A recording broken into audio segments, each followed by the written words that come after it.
Hello and welcome to Poznan in Poland. We're at Lake Malta for the first ICF Canoe Sprint World Cup of 2019. It's day 2 of finals racing and the best athletes from across the globe will be trying to lay down a marker as they ramp up their preparations for the World Championships in Hungary in August, where they'll be racing to qualify places for their country at the 2020 Olympic Games in Tokyo.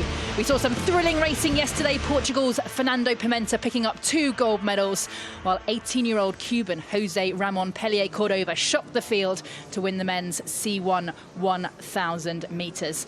An exciting programme of racing ahead today, including the C2 and K2 200 metres, as well as the K4 500 metre events. Johnny Schofield, the 2-time Olympic medalist for Great Britain in the K2 200, is alongside me. Johnny, which events for you are catching your eyes today and which athletes should we be looking out for? Oh, wow, there's so much exciting stuff going on today. We're going to see the culmination of some of the 500 metre events. Got Lisa Carrington racing there for the K1 women. Be interesting to see what she's putting out and how her progress is going towards the Tokyo Olympics. And then we've got this brand new event in the Olympic programme for Tokyo, which is the K4 500. It's going to be great to see the men's and the women's events coming down.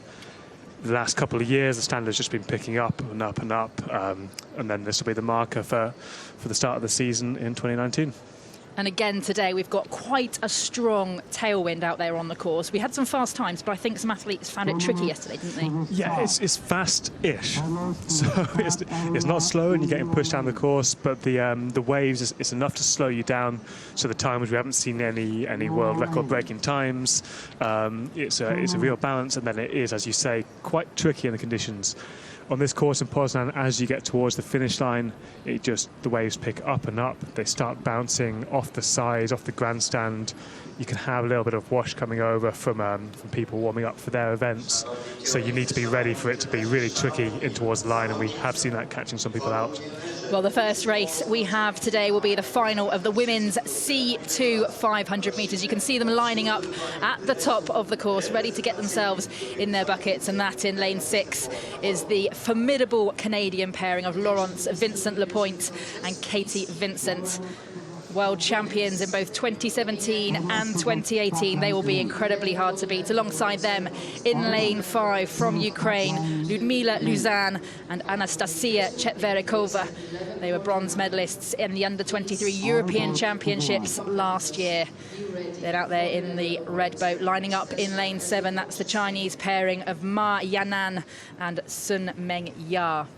In lane 8, we have Karen Rocco and Maria Meliard from Chile. And of course, the women's C2 500 has been introduced into the Olympic Games programme for the first time. That's something to look forward to, making its debut at Tokyo 2020 in 18 months' time now. So really, really fast approaching that one. Out in lane 1, we have the Poland crew of Sylwia Szczerbinska and Dorota Borowska, and they are ready and in the buckets and ready to go.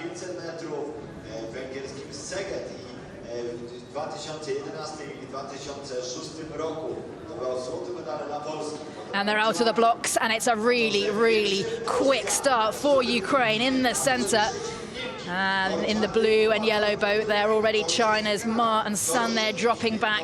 Big paddles going in now, big strokes going in from the Cuban crew in lane 4. But just edging forward is Canada's Vincent-Lepointe and Katie Vincent. Gold at both World Cups last year and already going well. Johnny? Yeah, they look really controlled already, don't they? And they timed the start to perfection, whereas the Chinese, who are potentially their big rivals, they had a really big showdown in Szeged last year.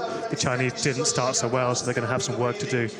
But still, Ukraine are keeping the pressure on Vincent-Lepointe and Vincent of Canada. Can that Canadian pairing hold them off? Laurence Vincent-Lepointe won gold in the C1 200 yesterday. Vincent followed very closely with the silver. And they're just coming through the 250-metre mark. Just less than halfway to go. Yeah, we have a really high stroke rate from the Cubans as well. They're starting to push on.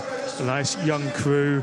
They could well be challenging. Let's see if they could have got something left for the last part of this race. Well, Johnny, you mentioned that rivalry between China's Ma Yanan and Sun Menya and Canada.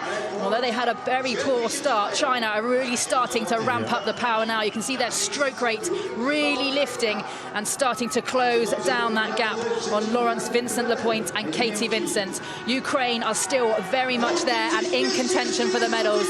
This is going to be a really close last 100 metres. They're into the red buoy area now. 50 metres left to go. Canada are stretching their lead out now. China chasing. China in the silver medal position.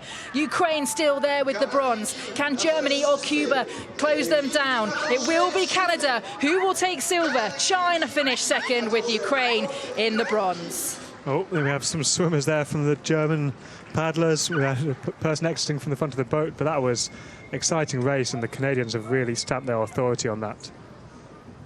So a second gold medal of the weekend for Canada's Laurence Vincent-Lepoint. Gold in the C1 200 yesterday, and now gold in the women's C2 500 metres. And you can really see how those two female paddlers will have their eyes firmly set on canoe racing's debut for women at the Olympic Games in Tokyo.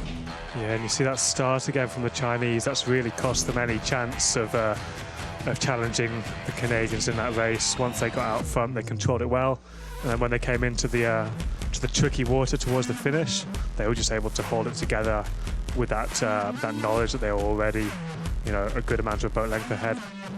Interesting to see different styles in the K2 in the C2, because Canadian pair both paddle on the same side, both paddling on the left, as I think most would try and pair up their athletes with one paddling on the right and one paddling on the left, but a whole boat length ahead. Canada. That was a fantastic result for them. And Johnny, can you tell amongst the athletes that there's an increasing excitement for women's canoe boat racing now? Oh, absolutely. I mean, every time it's getting tighter. The Canadians, they have been races where they've been way out front, whereas now, if they make a mistake, there's going to be other people there to challenge them. It's probably the fastest improving race, I'd say, across the whole sport as we go in towards Tokyo, and I think it'll even progress throughout the season. And it's getting closer and closer every time. Such a competitive race there, over 500 metres for the C2. We'll hopefully have an official result very soon, but as we saw it was Canada with the gold, China with the silver, and Ukraine taking the bronze medal. Yep, and that young, German and Cuban crews, they're kind of within touch. So there's just this younger cohort all across the board coming forwards now. And there we have the final times, 1:54.389, the winning time for the women's C2 500 metres. Canada winning by more than a second and a half ahead of China, and Ukraine in third. Yeah, and you don't have to think back too far till breaking 2 minutes would have been exceptional. Now there's crews going well underneath that in challenging conditions. And we saw yesterday the other Olympic event that has been introduced for women's canoe boat racing. The C1 200 was so competitive, such tight racing. Yeah, and that's the same across, even into the B finals now. There's a great standard of paddling and a great standard of competition. Hopefully, the two Canadian paddlers embracing after a really dominant race for them. Fantastic race plan, executed it perfectly. Yeah. And you can see the legs are suffering there. It's a nice wave. Well, Katie and Laurence, fantastic race as always. Katie, is it reassuring to know after a long off season you come back and in your first big international race you've got that speed? Yeah, it's really good. It's still, there's a long time till the World Championships, which is where we want to be our fastest. So it's a good starting point right now in the season. I think we're happy with where we are. Congratulations, enjoy. Thank you. Yesterday we heard Laurence Vincent-Lepoint, I think she's a 6-time world champion now in C1 200 metres, saying that winning just one gold is not enough for her. She wants to prove herself by winning gold time and time again. Next race up, we have the women's K1 500 metre final. This is the key K1 women's event in the Olympic Games, as well as the K1 200 metres. And again, we have some exceptional talent out there on the course today. Johnny, who takes your fancy in that starting lineup?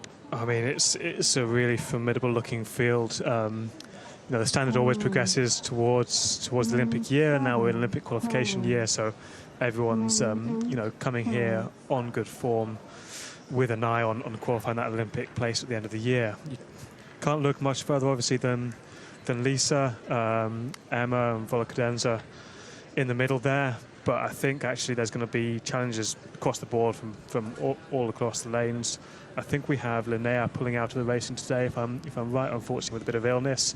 So that's one person that's not going to be competing, but hopefully she'll return next weekend feeling better and paddling strongly again.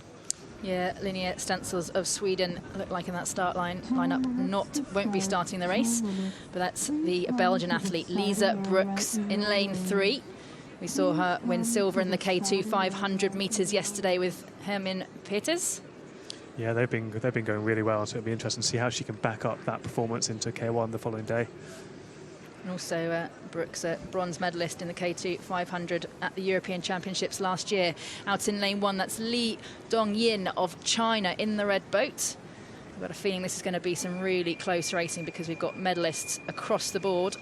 Yeah, and we've got that inter-country rivalry there with 2 Belarusian athletes in the racing, who they also paired up in to win the K2, I think, yesterday.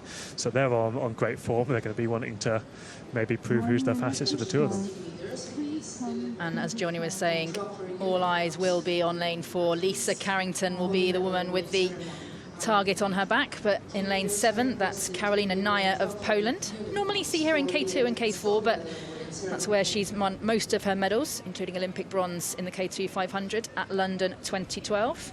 But she is also a former under-23 European champion in the K1 200 as well. But as we were saying, Lisa Carrington, she'll be in lane 4. Black boat, black jersey, world champion in this event in 2015, but also a 6-time world champion and 2-time Olympic champion in the K1 200. And then Manon Hostens there in lane 8. She's going to be one to watch as a white water paddler. Maybe today will suit her nicely. And Johnny Schofield alongside me, of course, from Great Britain, has got a long history in whitewater paddling himself. Made the successful transition. Ostons is actually the reigning world champion in women's K1 sprint while water racing. They're underway, and it already is a big start from Emma Jorgensen of Denmark, the Olympic silver medalist in Rio 2016. She's alongside the New Zealand paddler Lisa Carrington. What a big start for Carrington in this women's K1 500-metre final.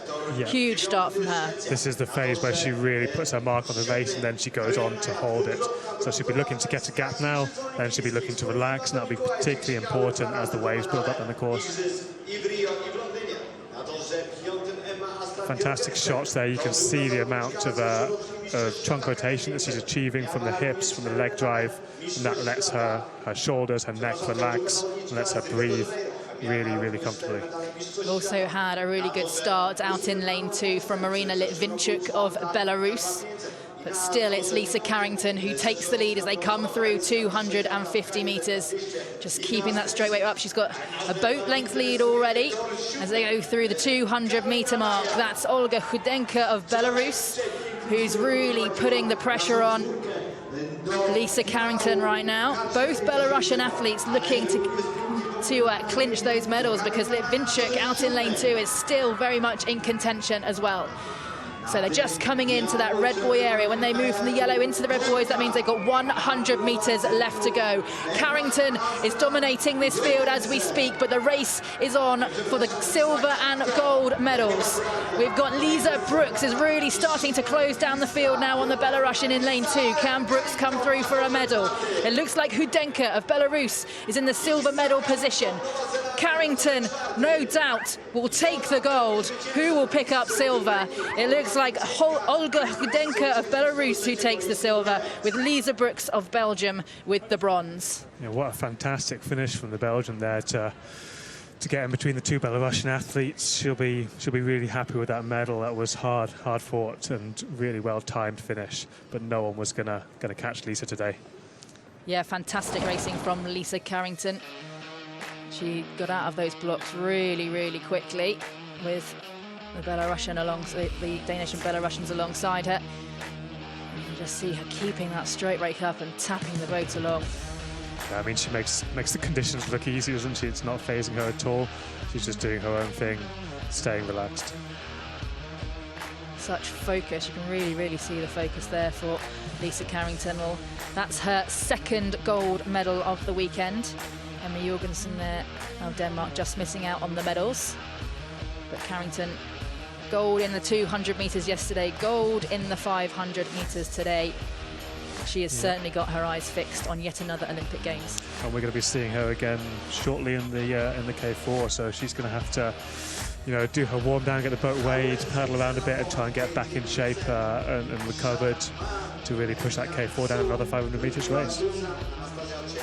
She claims it there, and the unofficial time for Lisa Carrington, 1:47.839. That's the unofficial time. That's we're getting some fast times now today. People are dealing well with the conditions, powering onto exceptional times despite the waves. So Carrington way out in front, but second to fourth was within 0.4 of a second. Belarus in silver, Belgium with the bronze, and second Belarusian paddler in fourth. Emma Jorgensen from Denmark in fifth, and Karolina Naya of Poland in sixth. Manon Ostons of France in seventh, and Li Dongyin of China in eighth. And how can you express, Johnny, how extraordinary it is, the dominance that Lisa Carrington is currently having on women's K1 paddling, especially in the 200-metre distance? Yeah, it's really impressive to have that natural kind of skill with the sprint in the 200s, but then successfully transfer it to the longer distance, sustain that for a long period of time, and then start jumping into the K4, mixing up. They're all events that have slightly different demands, and then you put them all together in one weekend, and you've got to be incredibly strong and fit, focused, well managed to spread your energy across a weekend like that. And we're seeing her do it competition after competition. It's a great story. Like you said, she just has a target on her back now, so there's a lot to live up to. And you can see Lise Brooks of Belgium, who took the bronze on the screen there. She won silver in the K2 500 yesterday with him in Pitters, and now she has a bronze medal. But the woman of the day so far, Lisa Carrington of New Zealand. Well, Lisa, that was absolutely incredible. I know how important the K1 500 is to you. Were you out to make a bit of a statement today? I mean, today I was just about kind of practicing what I've been doing and training and really preparing for World Champs and so on. And I mean, it's really cool to be able to race some amazing girls out here today. And the conditions are tricky, but I think it's we're an outdoor sport, so yeah. I'm sure a lot of other athletes would like to look that fast when they're practicing. Yeah, I mean, it's to be able to do what you're doing in training and perform is always the tough task, especially with the nervousness and the pressure. But it's been a really good weekend for us, and this weekend's almost felt like World Champs, so it's been good. Congratulations, Lisa. Well done. Thank you. Well, Johnny, we saw Lisa Carrington talk there about how this is part of her preparation for the World Championships. In a year when the World Championships is also part of the qualification for the Olympic Games, how much extra spice does it add to these World Cups, to these races? How much tension and pressure is there at this stage in the Olympic cycle? I mean, I guess there's a tension you put on yourself. So one of the good things to do is to really manage that, to manage your expectations, manage how you approach the racing, and just take it kind of matter-of-factly. But there is definitely a buzz around. There are people that may be taking things a little bit easier for the start of the cycle, that are coming back into it, coming back to form, or you have some different combinations where people are getting together in K2s or K4s that perhaps haven't, and suddenly you have all the best paddlers from the country in the same boat, and the standard just starts to lift. These World Cups, everyone's really interested to see who's coming out on form, who's in crews together, so it does have a little extra buzz around it, I'd say. And of course, one of those athletes who is coming back into his favoured event is your former crewmate Liam Heath. How impressive is it that he has come back from racing men's K4 last year and dominating the K1 200 again yesterday? Yeah, absolutely. It's really impressive. He's kind of, you know, he took the plan to leave that event last year, just have a little bit of little break from it, and you know, to look after his daughter Sarah Rose, which I think he's been really enjoying. But now he's back in the event that he became Olympic champion in, and he's straight back on form. The event's progressing, so I'm sure he'll be hoping to pick up his form across the rest of the year. But he's already in a great place, and it looks like an exciting season ahead for him, but also for K1 200-metre racing. And also staying with men's 200-metre racing and staying with GB, you've got a young pairing that we'll see later on in the men's K2 200 metres. Great Britain's Trevor Thompson and Stellian Naftanela in your former event, K2 200 metres. Good to see another GB pair making finals in that one. Yeah, absolutely. We've got a very strong men's squad for the sprint events. We've got Trevor and Stellian going out there and representing in this, the short distance K2. They've really been kind of improving over the winter in their endurance and their speed, so we'll be expecting a fast start for them, but then I reckon they'll also be able to hold it today and really challenge for the gold medal. Well, now we have the award ceremony for the women's C2 500 metres, which was our first final of the day here in Poznan in Poland at the ICF Canoe Sprint World Cup.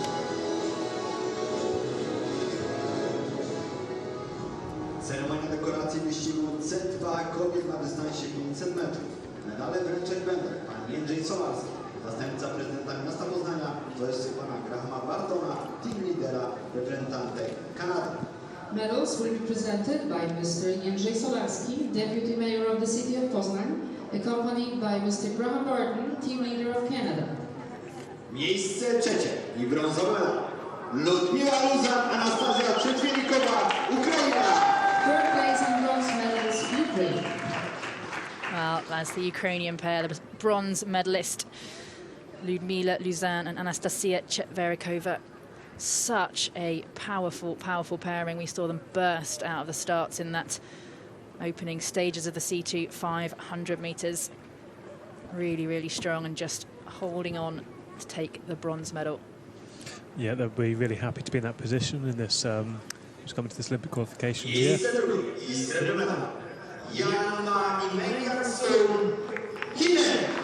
Second place and silver medal, China. Silver medalists China, Ma Yanan and Sun Meng Ya. After such a poor start where I think they probably jumped the gun a bit, got pushed backwards by the buckets. And they looked to be really trailing. They pushed their way forward, just kept digging in and didn't quite have enough to get the gold, but fought their way back to take that silver medal. Yeah, sitting in the buckets when you're bouncing around in these conditions, it is tough, and they just didn't look comfortable holding the position there. I złoty medal. Laurence Vincent Laporte i Katie Vincent, Canada. First place and gold medals, Canada. And gold medalists once again, Canada's Laurence Vincent Lapointe and Katie Vincent. And although they have been extremely dominant in this event, winning both World Cups last year, World Championships in 2017 and 2018, that Chinese pair certainly put the pressure on them today. And given a better start for the Chinese, they'll be giving Canada a run for their money. So this year's World Championships and, of course, Olympic Games in Tokyo 2020 is looking very exciting. Yeah, we heard from the interview there, they're not taking their eye off the ball. They're not taking anything for granted. They're really looking to improve all season and deliver at the World Champs.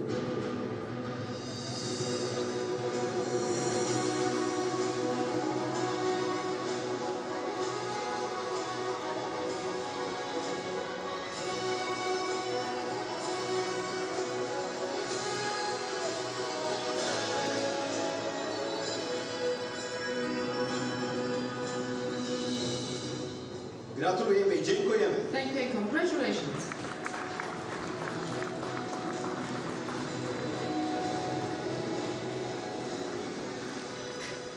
Well, next up we have the final of the men's K2 1,000 metres. And a few countries doubling up in there. Germany, 2 crews from Germany, 2 crews from Denmark. And Johnny, there's an interesting dynamic, especially at this time of the Olympic cycle, when it's not only competition out there to win the medals here on an international stage, but also competition within the squads to get those places at the World Championships. Yes, you always have that crews, countries trying to choose who's going to represent them for the rest of the year, and then it's particularly spicy when you have 2 crews that potentially have medal-winning prospects, and only one of them can go to the World Champs to fulfil that. So to a certain extent, as a spectator, you would assume that they're all thinking about the other competitors around them from different countries, but actually sometimes for them it can actually be a race-off, can't it? It can actually be sometimes it can actually be a head-to-head race-off for a place, can't it? Absolutely. Yeah, you can have 2 crews, same country, next lane to each other. The thing they really care about is being ahead of the other. But then on some occasions that can propel them into the medals or to a big win as well. Well, out there in lane 1 in this men's K2 1,000-metre final is Eivind Vold and Jon Amund Vold of Norway. In lane 2, that's Lithuania's Rikardas Nekriosis and Andrei Olynyk. Of course, as we're just talking about, the big battle in the middle lanes will be between the 2 German crews, but also 2 Danish crews in this one as well. Lane 3, that's René Poulsen and Niels Boe. Got an apology to make to René Poulsen, who I said was 34 yesterday. I think I added about 4 years to his age. He won't be happy with that. So it's actually 30. It's not as old as he looks. Then he's just been around performing at a good level for a long time now. It seems like he's been here for 34 years. So there we have those 2 centre lanes.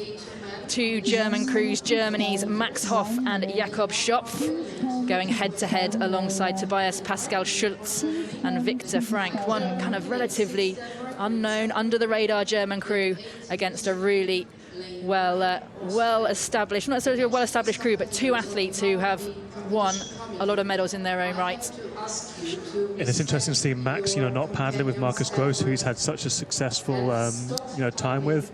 Obviously, for whatever reason, decide, trying out Jakob is worthwhile. So if they think that, then it could be a really special crew that we'll be watching today. Hoff is 36 years old. Jakob Schopf is 19. So a huge age gap between those 2 German paddlers. Then out in lane 9, Riley Fitzsimmons and Jordan Wood of Australia. Really consistent pairing for Australia here. Both part of the K4 that won World Championship gold in 2017. And they will really fancy their chances at the medals in this race as well. Fitzsimmons and Wood took silver in the K2 500 yesterday. So we're underway in this men's K2 1,000-metre final. A long race ahead of them. World's best time is 3:04.940. So we've got a more than 3-minute race ahead of us. And at present, it's the younger crew of Schulz and Frank of Germany who have got out quickly, but Hoff and Schopf are going, staying with them stroke for stroke, inch for inch alongside them. Both German crews are working really hard already. We saw that shot there of Schulz and Frank. They were really going for it at the start of a more than 3-minute race. That's brave, but perhaps that's what you need to do to be in the mix today. Well, Schulz and Frank in lane 4 were the fastest qualifiers for this final, but they were just 0.1, just a tenth of a second ahead of the other German crew, Hoff and Schopf. Another interesting crew in here. We have Brown and Imrie there. They were fantastic in the semi-finals yesterday. Really well improved crew from last year. It's great to see having 2 Australasian crews in the men's 1,000-metre A final. It's really good. We'll just see if they've got some energy left to push today. So you can see the 2 crews still going head-to-head there. I can't separate them at the moment. It looks like maybe Hoff and Schopf are just, it's impossible to tell. It's impossible to tell, just exchanging lead.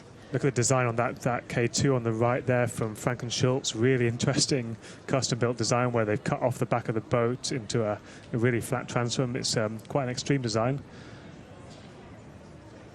So Hoff and Schopf just nosing themselves into the lead as they come through the 500-metre mark. It looks like they've suddenly started to put down a little bit of extra power. Hoff, of course, has got that experience when it comes to race plans. Yeah, this is a really scary part of the race. You're in the middle, but you really can't take your foot off the gas at this level, and that's maybe where this experience is showing. Hoff is the reigning world champion in K2000, paddling with Marcus Gross. Also won the European Championships in 2016 and 2017. And Jakob Schopf, two-time junior world champion in K1 1000. Yeah, he's an immense talent, stepping up to seniors so quickly. And they really have a clear lead now. Hoff and Schopf of Germany in lane 5. They have clear water. They're coming through the 200-metre mark. What a classy race from that pairing. The race is on now for the medals behind them. It looks like Germany are in the lead and will take the gold. Can Schultz and Frank find anything else down this last 150 metres? Yeah, but I think they've given too much too early, potentially. We've got Denmark coming up, and then we've got Australia over on this side as well. They put in a bit of a finish, but can they hold it now?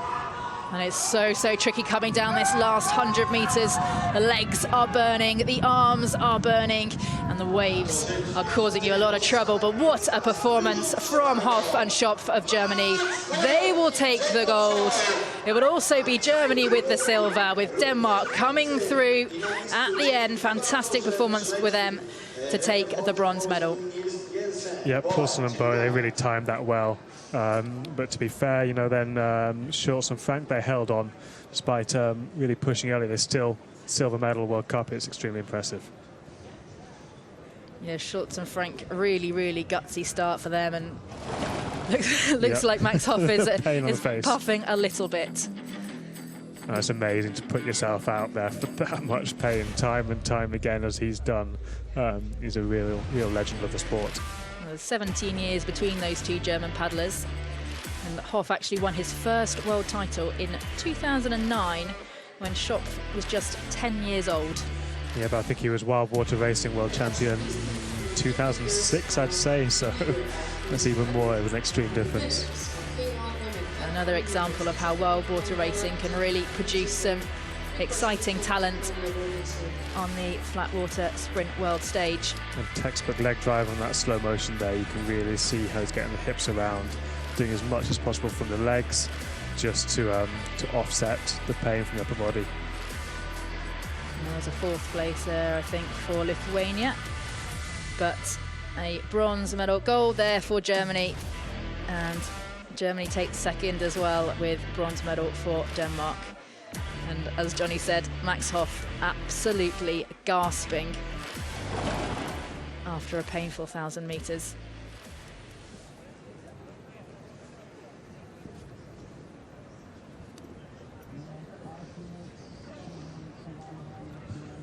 .309.426, the unofficial time for Hoff and Schopf. Yeah, really good time. Anything under 3:10 is really pushing it, and they really separated themselves from the rest of the field there. So they'll be happy that pairing is strong, and I guess they're going to be pushing with that for the rest of the year. A good finish as well for Vold and Vold of Norway, who finished in 5th. Fitzsimmons and Wood of Australia in 6th. And it was Ukraine in 7th, New Zealand in 8th, and Denmark finishing in 9th. Yep, so we've got those two inter-country rivalries going on there. You know, Poznan and Bo will be really happy to have won that one. Be interesting to see if Max and Jakob are going to be racing again for the spot in Duisburg. Well, that was a pretty impressive performance from these two men from Germany, Max Hoff and Jakob Schopf. Max, we know a lot about you. You've been around for a while. You've got a new partner this year. He seems to go okay. Yeah, he's the young gun in my boat, and I think a lot of guys know him. He was junior world champion 2 years ago a couple of times, and he's really fast. And yeah, Marcus is a little bit sick in the moment and ill, and so we tried this from last week on, and yeah, it was our first race together. We're absolutely happy, and we didn't know before how it will go, and we had some problems to find together, but it seems that we can paddle very well together, and yeah, it was a cool race. It was really hard. even against the other Germans, the boys, and congrats to all of you. And yeah, I'm happy with this performance. Jakob, what's it like to paddle in a boat with an absolute legend like Max Hoff? Yeah, maybe he can be my father. He knows a lot of things, and he tell me a lot of things, what I can do, and I think a little bit he's a legend, and he tell me a lot of things. That's nice to know. Congratulations to both of you. Well done. Congratulations on the gold medal. Fantastic quote there from Jakob Schoff. Perhaps he could be my father. But that's a really, really good way, isn't it, Johnny, of blooding a new paddler, as even though he's got some fantastic results in his own right as a junior, putting in with a superbly experienced and such an accomplished paddler like Hoff. Yeah, I mean, what a great transition to have, you know. Jakob's probably got a bit of a longer time ahead in his career than Max, but they're crossing over now, and he's going to be learning everything he can from that experienced paddler. Well, the next race we have will be the final of the men's C2 1,000 metres. So going from the kayak events into the canoe events. Just about lining up at the start of the race. And again, once again, we've just seen Germany against Germany. It looks like it will be Germany against Germany again in this one. But out in lane 1, it's the Polish pairing. That's Mateusz Kaminski and Michał Kudła. Yep, then we have two Polish crews next to each other, in lanes next to each other, then the Germans also lane to lane, so it's be some interesting racing. We've seen a really, really good turnout from Poland at this World Cup so far. They're putting 2 crews in a lot of events, and to make finals with 2 crews is fantastic. So in lane 2, again, Poland. This one's Wiktor Glazunov and Marcin Grzybowski. And Johnny, how different? We've just seen the men's K1000. We've now got the men's the men's K2000. We've now got the men's C2000. How different is canoe racing to kayak racing? I mean, it's not really interchangeable, is it? You very rarely see athletes switching between a kayak and a canoe. Yeah, I mean, the switching doesn't really happen. I tried that for fun a couple of years ago. Got myself in a C1 200, and it was a great experience to try and learn a new technique, but it is absolutely different. Canoe is something to be really impressed when you're watching. These are not easy boats to paddle. They're not easy to even keep in a straight line. Yet these guys and girls these days, they're really pushing down the race with maximum effort. The finesse is required with the technique, but also the absolute physical capacity as events as well. So it's something great to watch. These conditions will be challenging some crews today, but not the best of them. They're going to be absolutely fine. Well, there we have the first German crew of Jul Ulzer and Peter Kretschmer from Germany, the current world's best time holders, world and European champions in 2017 and 2018. But alongside them is Germany's Sebastian Brendel and Jan van Drey, the reigning Olympic champions. So we can expect a really exciting battle between those crews in lane 6 and 7. But don't rule out China in lane 5. And there we have in lane 9 France's Thomas Sima and Adrian Ba.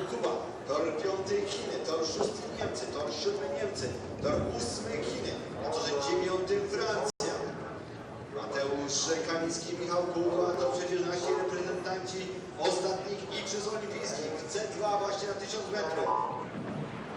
Na torze drugi. Well, they're underway. It's a good start for China in lane 8, France in lane 9 as well. Sima and Ba going powerfully.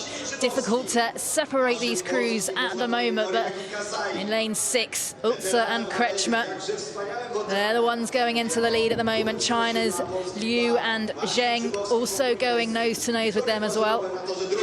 Really see them laying down some really powerful deep strokes to get themselves in the lead. Yeah, we see Brendel and Van Drey, they're a little bit down already, and Brendel maybe a bit disappointed with his C1 yesterday. He'll be wanting to really push it up and get on top of the podium now. Yeah, it looks like Brendel and Van Drey much shorter strokes. Yeah, a little bit on the back foot, it looks like. I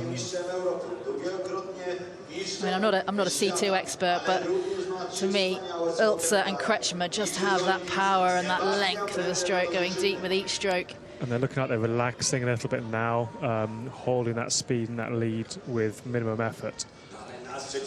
Well, in that red boat, you can see there alongside Germany, that's China, that's Liu Hao and Zheng Pengfei.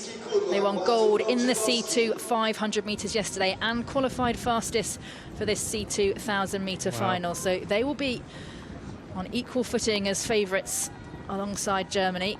They looked really, really relaxed there, actually. So it'll be interesting to see if they're just holding a race plan where they're going to keep the Germans in view and then really push towards the end. But Ulze and Kretschmer now have half a boat length's lead ahead of Liu and Zheng of China. They're coming through the 500-metre mark, 1:45 the split time going through there. And they're really lifting the pace now. And I think China have just put in a bit of a spurt, a bit of an extra effort, putting down the power, trying to close that gap. They're staying really in contention. It's all going to be down to who has that fastest finish. And also, we've got some more crews starting to power their way through as well. That's Poland's Kaminski and Kudua out in lane 1. And also Ukraine's Vandiuk and Rybachuk, who are pushing through as well. They finished 6th in the C2 yesterday, C2 500 yesterday.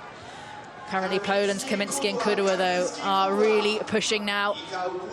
And I think these medals could go any way over the last 250 metres. Yep, as they approach the 200-metre start line now, this is when the waves really start to pick up, start to reverberate around a little bit. So if your legs are starting to go to jelly, it can be very tough for you and you can lose a lot of speed very quickly. So here they are, they're through the 200-metre mark. Ulze and Kretschmer are putting down the power and lifting that stroke rate. Liu and Zheng also pushing as well. Cuba are in contention. Big finish from Poland, though. Poland are really coming through over this last 100 metres. The pressure is on. China and Germany going head-to-head. They won't necessarily know that Poland are out there too, out in lane 1. 50 metres to go. Who will take the goal? Germany still have a nose length at the moment, but Poland are there. Germany or Poland, who will it be? Impossible to separate between those first two crews. Was it Germany? Was it Poland who took that gold medal? And it looked like China slipped back into the bronze. Yeah, I think potentially a bit of an early lunge there from the Chinese might have cost them a chance of pipping the Poles for that second place. The Germans, a really brave race plan. They held on for the goal by the looks of it. Very, very close finish there. Two really and interesting to see, Johnny, over 1,000 metres, how different crews can have completely different race plans if you contrast Germany in comparison to Poland, for example. Absolutely, there is a space. The main thing with these longer events is to do your own race plan. Just looking at the conditions out on the course now, looks like the lane 1 is maybe slightly calmer than the lanes over on the opposite side of the course. And I'd say the Poles made the most of that today. Just looking at the replays there, amazing composure by that Polish crew to be able to lift their pace and come through to take the silver at the end. Yeah, and the Chinese, they really did. They put in a burn, they really pushed for it, but the Germans were also ready for it, ready to counter. And a shame we didn't really get to see that big battle between the two German crews that we expected. But even though they'd dropped back there, you can see Brendel and Van Drey, the reigning Olympic champions, did manage to finish 5th. It was a close finish. And China just plop into the water over the finish line. Yep, Brendel and Van Drey almost going sideways to the finish line there, showing just how hard it is to keep the boat straight in these waves. Have you ever fallen in on the finish line, Johnny? Not quite. So I've had my ear in the water in K2 with Liam, but we managed to come back up again.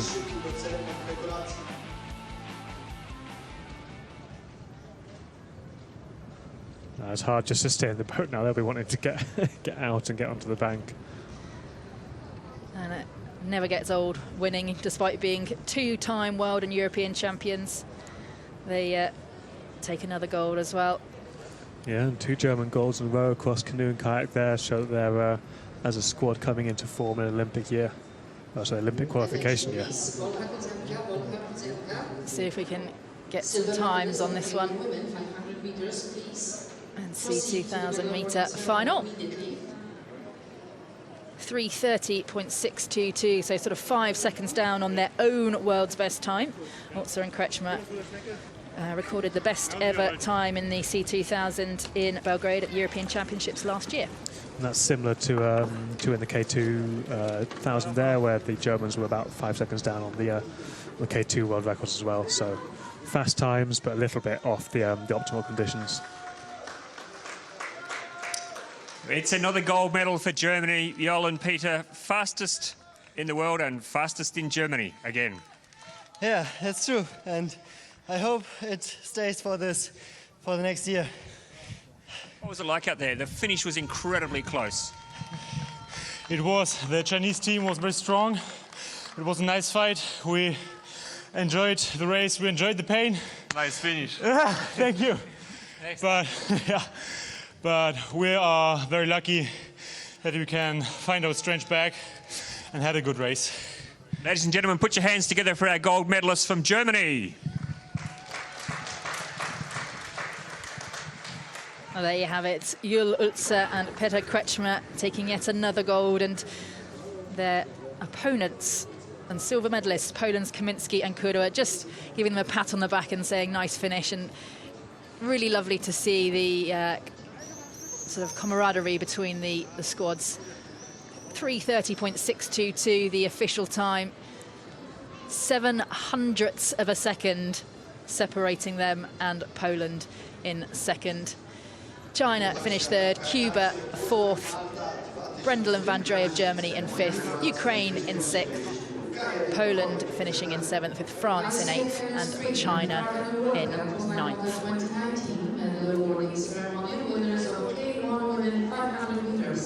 And in just a moment we will have the medal ceremony, the award ceremony for the women's K1 500 metres.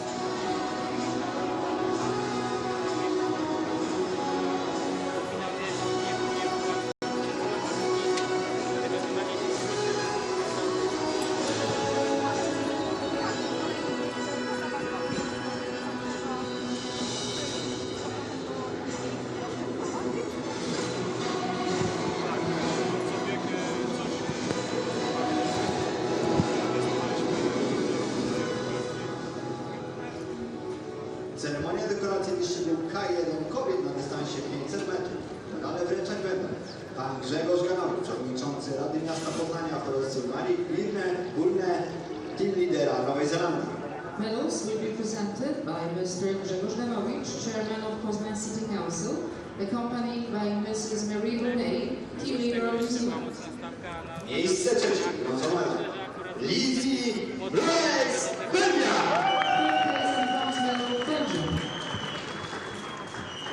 Brilliant result there for Lisa Brooks of Belgium to take the bronze medal, and a fantastic finish by her, with Carrington and Hudenka going out in the lead, and Brooks really timing her finish fantastically well to take the bronze. Yeah, absolutely. And if she can get a little bit more speed to be closer in contention, then she could really be pushing for that first place later in the year. Second place and silver medal, Belarus. They had Olga Hudenka of Belarus who took the silver medal. She was the 2017 world champion, and someone who can really take a race to Lisa Carrington, and will be gunning for gold medals come the World Championships this summer. Also a gold medalist in the K2 500 yesterday with Marina Litvinchuk.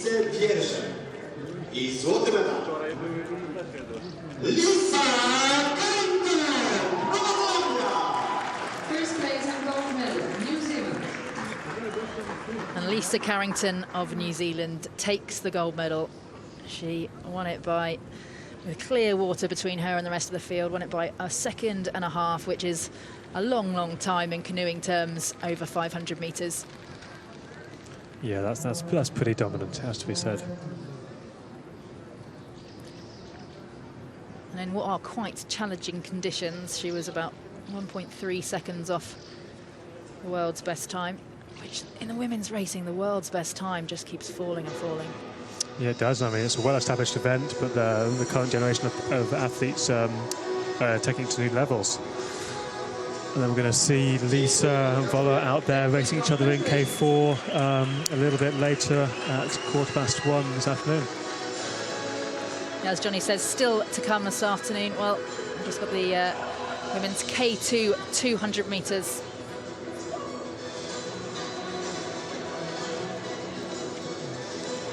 So the next race will be the final of the women's K2 200 metres here at the ICF Canoe Sprint and Paracanoe World Cup. The first World Cup of 2019, and again, more crews going head-to-head against each other with two Polish pairings in lanes 3 and 4 for this one. And Johnny, K2 200 metres is your event. It's a short race, it's a fast race. What makes a good 200-metre pairing, a good 200-metre crew? I mean, I guess it's the same as for any of the crews. It's just compatibility and trust. So techniques that work well together, and just that trust that you're going to be able to execute your race plan on the day. Race plans in K2 200 are pretty simple. Got to get your start absolutely perfect, or you're not going to have a chance these days. And then it's getting up to top speed, holding that as best as you can to the line. So there's not much pacing going on, just all about your technique and getting the most out of yourself. Well, there we have New Zealand's Amy Fisher and Caitlin Ryan. Yep, and they'll be paired up in the K4 again later. A lot of experience paddling together, and the Kiwis at the moment, they're able to put together lots of different combinations from their athletes, all of whom make really good crews. In lane 3, we have Poland's Marta Woltykiewicz and Helena Wiśniewska. Alongside them is Slovenia's, in lane 5 there, that's Spela Ponomarenko-Janik and Anja Osterman. They won bronze in the K2 500 yesterday, despite Ponomarenko-Janik having a baby back in October and coming back and winning medals on the international stage once again. Lane 6, that's China's Ying Meng Di and Ma Qing.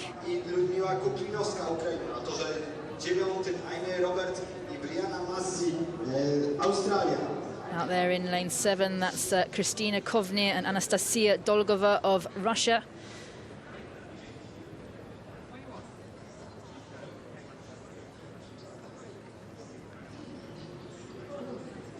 Boats just getting themselves ready into that start line. And Johnny, what does it feel like being called into those start buckets, knowing that the start of your race is just moments away? Yes, it's always pretty nerve-wracking times, but in some ways it's the easiest times. Nothing left to worry about. You just focus on the process now. You see the water, the waves are moving around a lot on the 200-metre start, so this is going to be the trickiest of the start positions to be in. The girls, they look like they're staying pretty calm there, holding the boats flat, holding the boats straight. You see them there in lane 9 there, Australia's Jamie Roberts and Brianna Massey. They've only been paddling together a few weeks. A really interesting test for that pairing.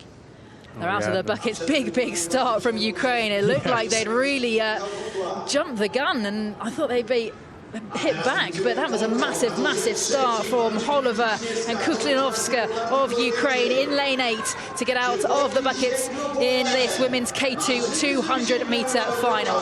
Really close racing here. Brilliant start by Ukraine. They're still there in the lead. Also Slovenia's Ponomarenko-Janik and Osterman. They're the ones now nosing themselves into the gold medal position. Wlodarczyk and Kowalczyk of Poland also there. It will be Slovenia who take the gold ahead of Poland. And really tough there to differentiate where that bronze medal went, but it was definitely a gold medal for Spela Ponomarenko-Janik and Anja Osterman of Slovenia.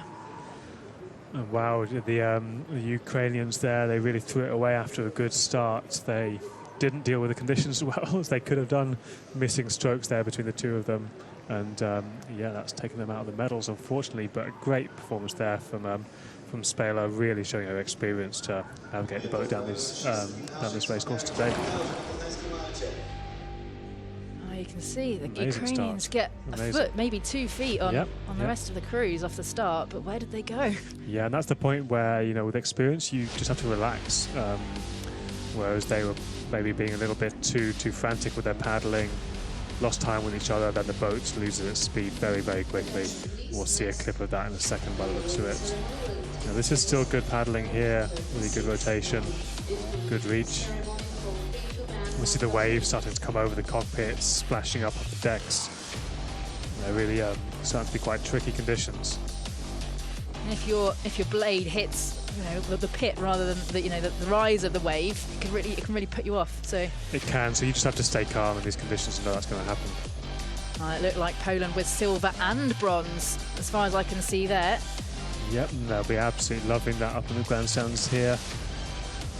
Yeah, there's a really good turnout of Polish supporters, especially.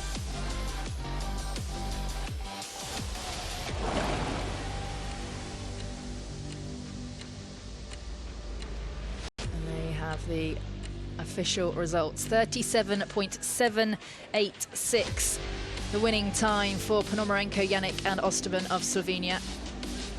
Just 0.2 of a second ahead of Wlodarczyk and Kołodziejczuk of Poland, with Woltkiewicz and Wiśniewska of Poland taking the bronze.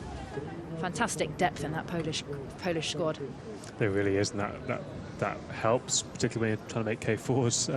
You need that depth across the whole squad, and then also you have some more experienced athletes. We've got sort of more than 10-year age gaps in that Polish boat with Marta in there. So again, similar to paddling with Max Hoff, there'll be a good amount of knowledge transfer happening between those athletes. Well, looking further down the results list, it was China who finished in 4th, New Zealand's Amy Fisher and Caitlin Ryan finishing in 5th.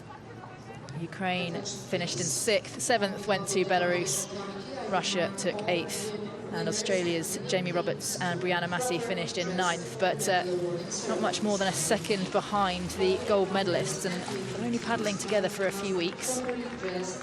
That's a really good start for the Australian crew.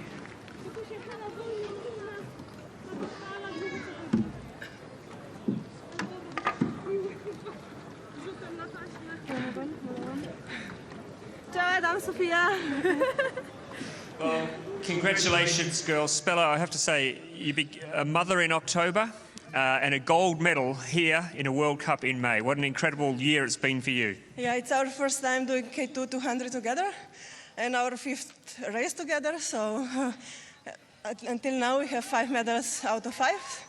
So I guess our K2 is really good, and this is my first World Cup win. It was a great race. The Polish crews pushed you all the way. They're a great team as well. Well, it's very wavy. These conditions are not going together with our sport, because our sport is flat water and this is everything else but flat. Our race was not perfect. We almost fell in the water in the end, so that we still win with this. We are really happy, and we have a lot to improve. So we are really grateful for this win. Great prospects for the rest of the year. Congratulations to both of you. Well done. Thank you. Thank you. So Johnny, even the top athletes, the gold medal winners, are saying actually it's tricky conditions out there. Yes, but these conditions, they do happen when you have big open lakes like this. You often have windy days, so you need to be ready to deal with it, and that's exactly what they did today. Well, next up we have the final of the women's C2 200 metres. Again, 2 more Polish crews in this one, 2 Chinese crews as well. China have brought an absolutely enormous team, putting 2 crews in pretty much every event. And in lane 1, we have Lucia Valova and Hanna Mikeciova of Slovakia.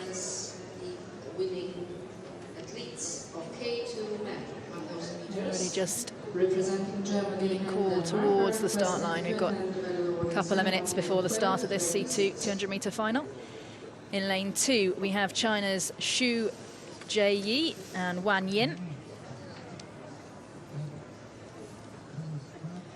In lane 3, that's Ludmila Luzan and Anastasia Chetverikova of Ukraine.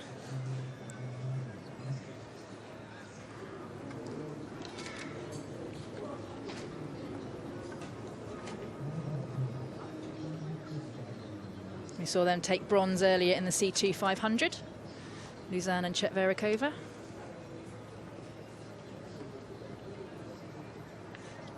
And in lane 4, that's Magda Stani and Julia Wolczak of Poland. In lane 5, a second Polish crew, that's Sylwia Szczebińska and Dorota Borowska, silver medalists at the World Championships last year. Really ones to watch in this C2 200-meter final. Finał C2 kobiet na dystansie 200 metrów. A to, że pierwszy Lucja Walowa, Hanna Mikieciowa, Słowacja, to drugi Zengsu Jinwa. See there in lane 6, that's Moldova's Daniela Kokiu and Maria Olarasu. Bronze medalists at the Junior World Championships last year, so really going to test themselves on this World Championship, on the the World Cup senior stage. And in lane 7 we have China's Lin Wentun and Jiang Luqi, gold medalists at both World Cups in Szeged and Duisburg last year. So again, definitely ones to watch, certain medal contenders here in Poznan. And out in lane 9, that's the Ukrainian pairing, Olga Krikun and Olena Tsihankova. Yep, and we have the French reigning junior world champions there to watch. Really great to see this young generation coming through, and I'm sure they'll be pushing the 500 meter Olympic event as well over the next few years.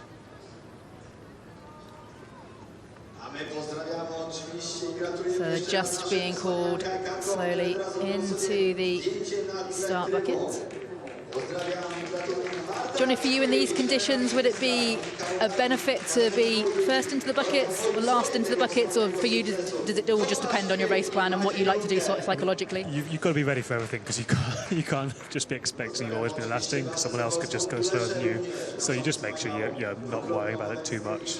Try not to get in way before everyone else, but apart from that, you've just got to deal with what happens, and then you've got to be really calm when you're in the position now. You see them trying to hold the boat at the angle they want to now. It's not going to be easy, and then they're off quickly, which is good.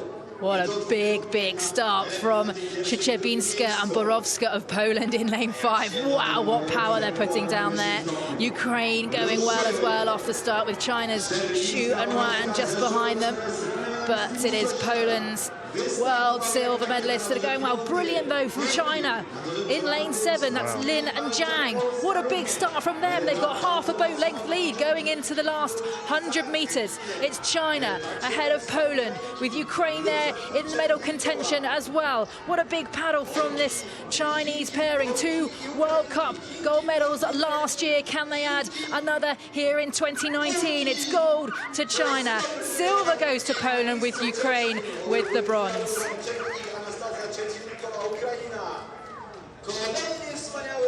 That was a really exciting race, especially with Poland getting such a good start and China absolutely powering through towards the end. Yeah, when it came down to the paddling, to the top speed, the Chinese weren't going to be touched. They were maybe conservative out the buckets, not the best on the start, but the rest of the race, they absolutely dominated that. Very impressive.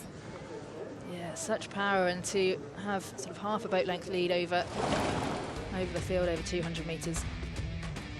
Yeah, they did have a good start, but nowhere near as good as that Polish crew. They've really got their starts nailed. Yes, they did, and they just need to work on maintaining that now. They were both paddling on the same side as each other, so that might have been a little bit trickier in these conditions when they're racing against the crews that are maybe more balanced, with one person paddling on either side. And we can see Poland taking 4th. And I think that was France with the 5th place finish. Yeah, they'll be happy with that as a young crew. There are 18-year-olds in there. That's really impressive. And there we have Lin and Jiang of China. Really pleased with that performance. A really consistent pairing. As we said, gold in Szeged at the World Cup last year, gold in Duisburg. And exciting to see what they can do at the World Championships in Szeged again in August. Yeah, the conditions here, they're kind of going up and down a little bit. That was probably a little bit better than it was for the women's K2. The wind had dropped a tiny bit, so it's kind of coming up and down, but generally still pretty wavy. And there we have the final results: 43.856, the winning time for Lin and Jiang of China. And more than a second ahead of Szczebińska and Borowska of Poland. Ukraine finishing with the bronze. Stani and Volchak finishing 4th. Ruiz and Kopan of France in 5th. Moldova takes 6th. A second Ukrainian crew in 7th. Another Chinese crew in 8th. And Slovakia finishing in 9th.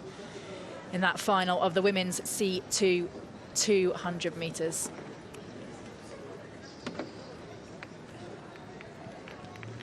Yeah, it means a lot to them. You can see how happy they are with that race result.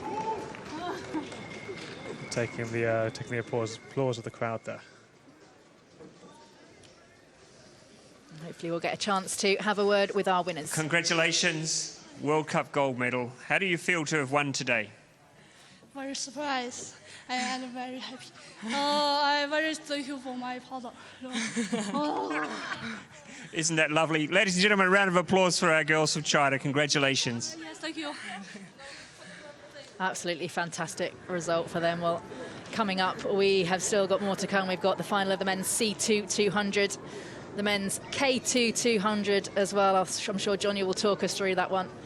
The men's C1 500 also. And to round off the day, we've got the finals of the women's K4 500 metres and the men's K4 500 metres.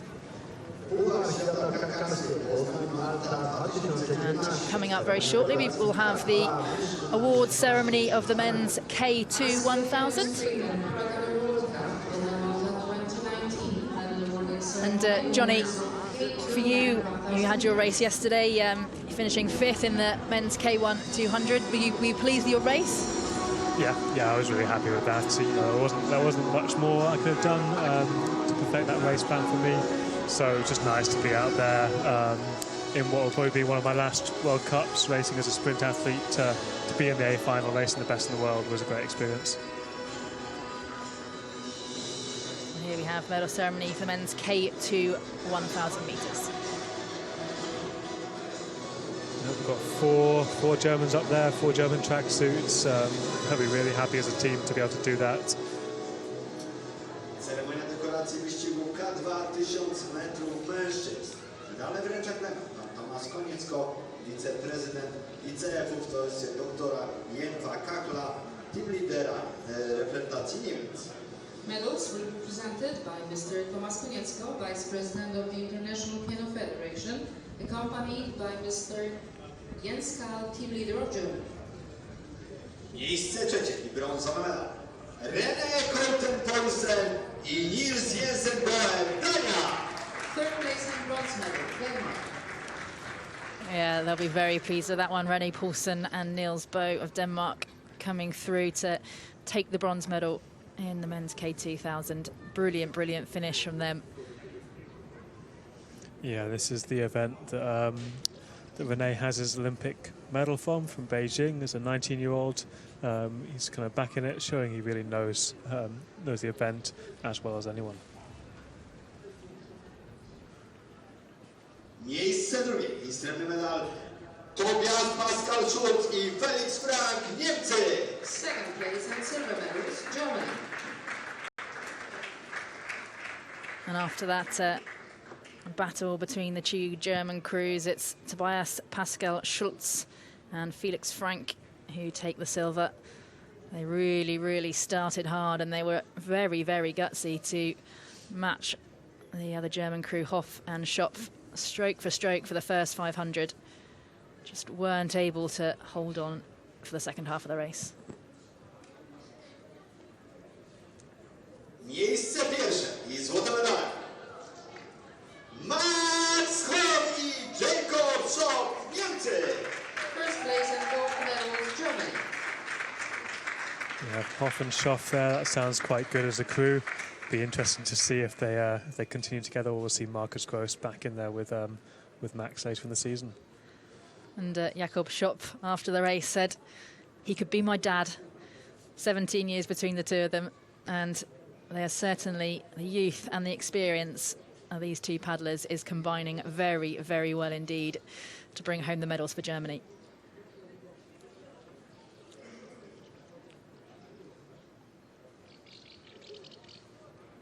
We have the replay of them pushing amazingly through the waves. And relief on his face there.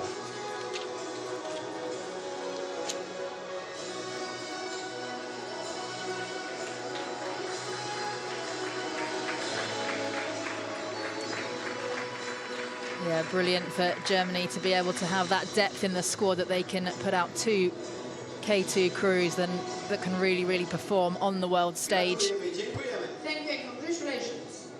Johnny, for you, this is your penultimate international. You'll be making your final bow in Germany at Duisburg next week for GB.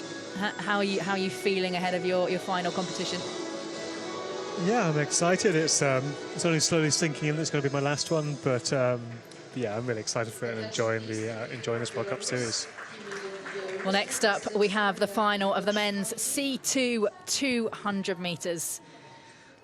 Again, more 200-metre racing, the shortest, the fastest, the most frantic and most powerful events of the canoe sprint programme, the 200 metres. Still a few minutes ahead of the start.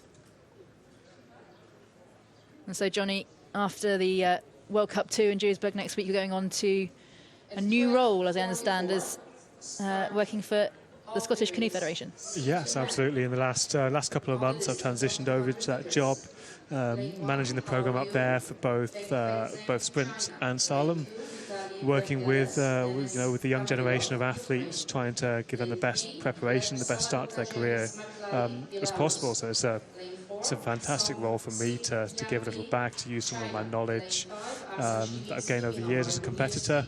And yeah, so far I'm really enjoying it. I'm also enjoying this weekend being out here and paddling. And Scotland has, to some extent, been quite a good pool of talent for the Great Britain team recently, hasn't it?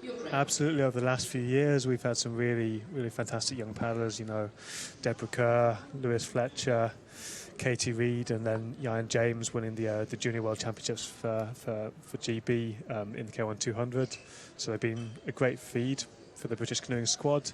And then in slalom, they also have a fantastic history, of Olympians coming from Scotland. So it's great to work with that pool of talent and knowledge that's up there. And then we're just looking to push it on to the next level. Well, here we have, just lining up at the start of the men's C2 200-metre final. We just saw the crew from China and Ukraine's Vitaly Vageles there. Vitaly Vageles and Denis Kamilov. And Johnny, did you always want to stay in canoeing? Did you know that you wanted to go into working in canoeing? Yeah, absolutely. I mean, there's not that many jobs in it, so I didn't know if that was going to be a possibility. But yeah, working in high-performance sport and then in canoeing itself would always have been an ambition for me. So I was really excited to get that opportunity at this point in my career. So it's maybe meant I've stopped my paddling a little bit quicker than I might have done otherwise. But I'm happy with the career I've had, and I'm happy to move on to some different challenges. I'll have just there on the screen there, you can see Poland's Arsen Śliwiński and Michał Marek Lubniewski. They're racing in lane 5. They're just slowly making their way down the course. We're another 2 minutes ahead of the start. Yeah. Kazakhstan's Merey Medetov and Timur Haidarov in lane 7. Two Kazakhstan pairings in there, in lane 6 as well. Kazakhstan also have Viktor Stepanov and Vladimir Petrov. It's going to be interesting to see if I don't know if these Polish athletes train here at Poznan often, but they potentially will have paddled here quite a lot and be ready to deal with these conditions today. So maybe we'll be seeing a really big performance from them on home soil. Well, the world's best time in this event is 35.350 seconds, so it's a really fast and frantic race. That's held by Alexei Korovashkov and Ivan Stiel of Russia. They got that one in there, made that world's best time in Moscow in 2014. So that'll give you an idea of roughly just how fast this event is. 35.350 seconds, the standard, the world's best time. Yeah, I don't think we'll be seeing that today, although they will be still not that far, over 35 seconds and well under 40. Well, already today we've seen some men's C2 racing earlier on. We had the men's C2000, that was won by Germany's Ulzer and Kretschmer, with Poland's Kaminski and Kudawa taking silver, and Liu and Zheng of China taking bronze in that one. But now we are down to the 200-metre distance. Yep, we'll see the differences in technique and absolute power that will be required to push a boat for this event.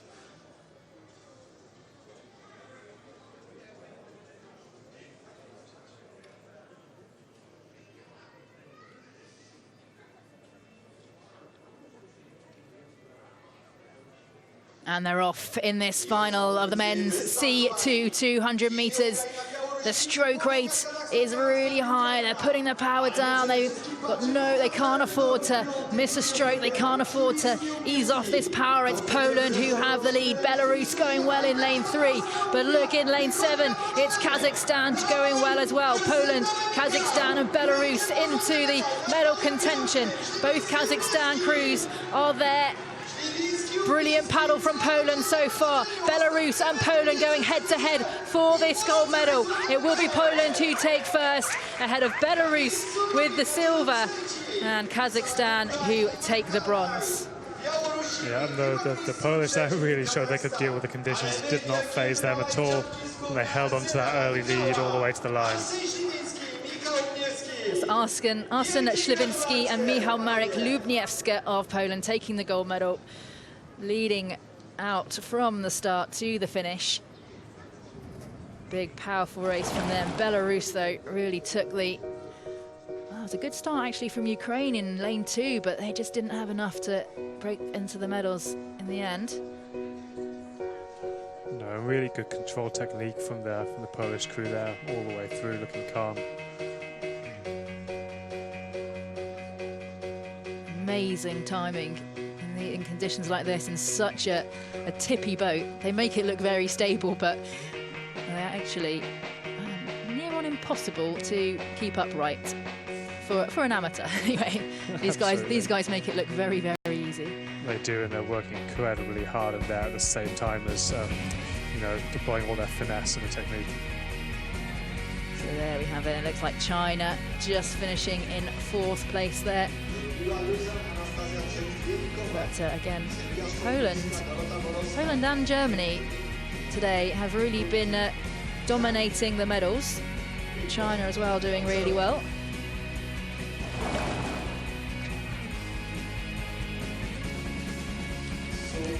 And there we have it, the winning time 36.363.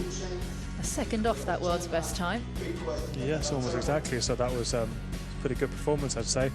If they get better conditions later in the year, then maybe we'll see the world's best time being lowered even more.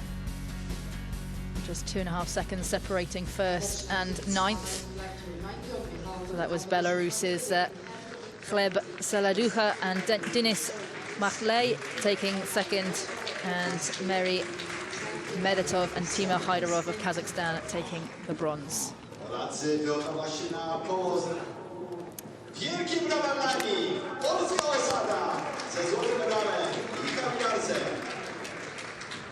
can see that it means a lot to them, doesn't it? Well, congratulations. I think you've made the Polish fans here very happy today. What a great result. What does it mean for you?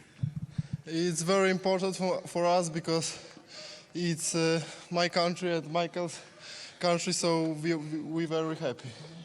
Yeah, for weather was very hard. Here is waves on the last 50 meters, but we do what we want, and the start was good, yeah, for us because we win. And what do you say to the crowd today that's come out to support you? Dziękujemy. Thank you. Dziękuję bardzo. Thank you. Well, you can see how much it means to them to perform and to win the medals in front of a home crowd here in Poznan. You, Johnny, you won a bronze at London 2012. Liam Heath in the K2 200. What was it like for you then to do that in your home country in front of a home crowd? Yeah, it's always a great feeling. For us to do that in London 2012 was immense. One of the few times we've competed in front of that many of our friends and family. Having a lot of people that didn't often watch sprint kayak. It was amazing. So these Polish boys are going to be really enjoying their afternoon today, and really impressive for them to put on that performance despite the home pressure as well. Well, next up we have your former event, the final of the men's K2 200 metres. Next up. And Johnny, things have kind of moved on a little bit since you were racing in Rio in 2016. Some of the old guard have moved on to different events, or some retired, and some newer faces here racing in the final today. Yes, absolutely. With it not being in the Olympic program for Tokyo means the top paddlers, they've gone into some of the events that are going to be an Olympic program. So we've seen people moving into the K4 500 predominantly from this event, because that also requires speed and power, but with a touch of extra endurance. But so we've got a nice field assembled here today. It's always good to watch K2 200. It's going to be the fastest of the 200-meter events. Expect some tight racing across the board. And we can kind of understand why the men's K2 200 metres has been removed from the Olympic programme to make way for women's canoe boat racing and to balance out the programme between the men's and the women's events. But for you, I can imagine that having won 2 Olympic medals in this event, the event that you obviously really loved, it perhaps tinged with a little bit of sadness that we won't see it again. Yeah, I think it's a great event, and it's just a shame it's not in there.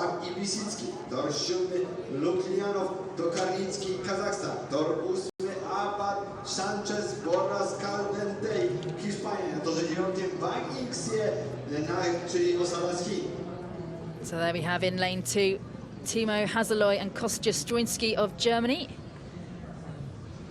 Haseloy finished 4th with Felix Koenig at the Duisburg World Cup last year. Gunning for the medals here though today in Poznan. In lane 5, that's Poland's Dawid Puto, the former under-23 world silver medalist in this event, alongside Bartosz Grabowski, the reigning junior world champion and European champion in the K1 200. In lane 7, that's Ivan Lukyanov and Sergei Tokarnitsky of Kazakhstan. Lane 6, that's Filip Schwab and Andrzej Biszycki of the Czech Republic. Yeah, but then we also have, obviously, in lane 4, some of my teammates, the Great Britain crew of Trevor Thompson and Stelian Naftanela. They've been pushing really, really hard for the Olympic distance events for the K4 500, but they're out here, a bit of a different event today. They've been training together for a few weeks, and I'd expect to see a really big performance from them. I can imagine, having finished 4th at the World Cup in Szeged last year, they'll be really gunning for the medals. Yeah, they'll be gunning for gold. It's going to be tough, but there's not that much of a form book for all these different crews in this event now, so you never quite know what's going to happen. Conditions have flattened out a bit, so it's not looking too bad. Let's hope for a good race. Liczymy na Państwa doping tutaj, na torze regatowym Malta w Poznaniu.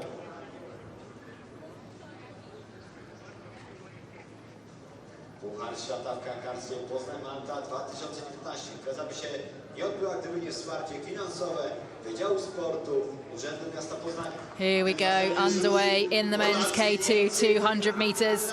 Lane 6, that's Schwab and Biszycki who get out the blocks quickly. Great Britain though going really, really well. What a big stroke rate from that Great Britain pairing. Can they get in the medals? It's Spain though, Sanchez and Boras who are also there.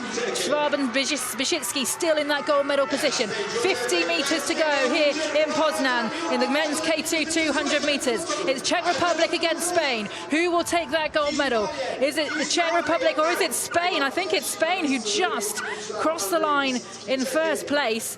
Really, really difficult to see where that gold medal went, but at the last moment I think it was Sanchez and Boras of Spain who just moved through at the very last moment. Oh, that's why it's such a good race. It's fantastic to see. Very hard to call. It looks like the Spanish have been given the win. They're extremely happy with that. And then we'll have a look at the results now. Is it 32.863? Good performance in tough conditions there. Yeah, I don't think Sanchez and Boras knew where they finished then. You can see when the results came up on the screen, the unofficial results popped up on the screen that they celebrated that one. The Spanish girls there have figured it out as well. They're coming over to say hi. Great performance, well from the experienced paddler from Czech Republic, Filip Schwab there. He's been around for a long, long time and, back on the podium in K2 200. The British boys will be disappointed with that. I think they really missed missed the start there, so they'll be looking to rectify that next time. You can see at the finish there, I think Schwab and Beschitsky, despite, like you say, Schwab's experience, it looks like they lunged too early. They lunged, and that is where the Spanish pairing came through. Yeah, I think you're right there. This is a really hard course to really see the finish line on. So, I think sometimes it's best to not risk it so much and just paddle through the line as we saw Liam kind of doing yesterday. Is there much advantage to lunging if you do it at the right time? Yeah, it can help. It can help. It can shave a few hundredths off your time, and they can make all the difference. Sometimes you only need a few thousandths to make a big difference. But you do it wrong, you can lose a lot more time. So you've got to decide how sure you are that you can execute that lunge in the best way possible. Well, there we have the final results of the men's K2 200 metres, 32.863, the winning time for Sanchez and Boras of Spain, a tenth of a second ahead of Schwab and Beschitsky of the Czech Republic, with Timo Hazeloy and Kostya Struński taking the bronze for Germany. And just 400ths of a second behind them in fourth place was the Polish crew of Robert Nowakowski and Wojciech Dracz. Hopefully we'll be able to get a chance to have a word with our Spanish winners. Well, congratulations to the crew from Spain. It was a very close race, though. It was a very close race, yeah, and it was very tight. We knew that, so it was windy. It was gonna be tough. So we just handled until the finish line. It was tough. Yeah. There are a lot of very fast sprinters in Spain. Well, what's the secret? I don't know. We like short distances and as short as possible. So less to fourth at the end. The battle is on for places in the Spanish team then. Yeah, it's very tough in the trials in Spain. So we have to do our best always, and you never know. It's very close, 200 meters and 500 meters, pretty close. So we just try to do our best, and then we get this. And next week you'll race in Duisburg as well? No, Team A are going to Duisburg. We are a B team. So next week might be even faster. They should. It's our first year as a senior. Last year as under 23. So it was a good opportunity. Well, you've got a gold medal now. Congratulations. Thank you. We're the B team, says the Spanish gold medalist Sanchez and Boras. That's an incredible performance to come here as the development squad for Spain and come away with a gold medal. Yeah, absolutely. It just shows what having the world's top paddlers in your country, what it does when you have a squad that's all aspiring to be at that level. So they're happy with that today, but you can see they know that there's more to come for them in the future, and they're going to go home and keep improving, and then they'll try and come back as the A team. And exciting to see what we'll see from Spain next week in Duisburg when they do bring their A team. Absolutely, and that'll particularly apply in the next events we're going to watch, the K4 500s. So in the men's in particular, the Spaniards have World Championships silver medalists, amazing crew with as the backbone of that crew. 3 Olympic champions from Rio 2016, so they're a really exciting crew to watch and see if they can challenge the winners of the event we're going to watch today. So next up we have the award ceremony for the women's C2 200 metres.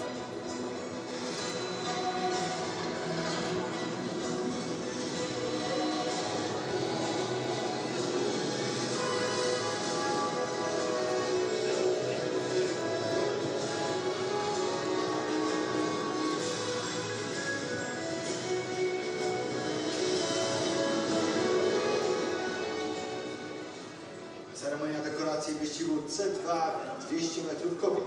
Medale wręczać będą pan Tomasz Konieczko, wiceprezydent ICF-u w towarzystwie team lidera reprezentacji Chin. Medals will be presented by Mr. Tomasz Konieczko, Vice President of the International Canoe Federation, accompanied by the team leader of China. Miejsce trzecie i brązowy medal Ludmiła Luzan, Anastazja Czeczwienikowa, Ukraina. Third place and bronze medals, Ukraine. And there you have a second bronze medal of the weekend for Ludmila Luzan and Anastasia Chetverikova of Ukraine. They won bronze in the C2 500 meters earlier on, and again take bronze in the C2 200.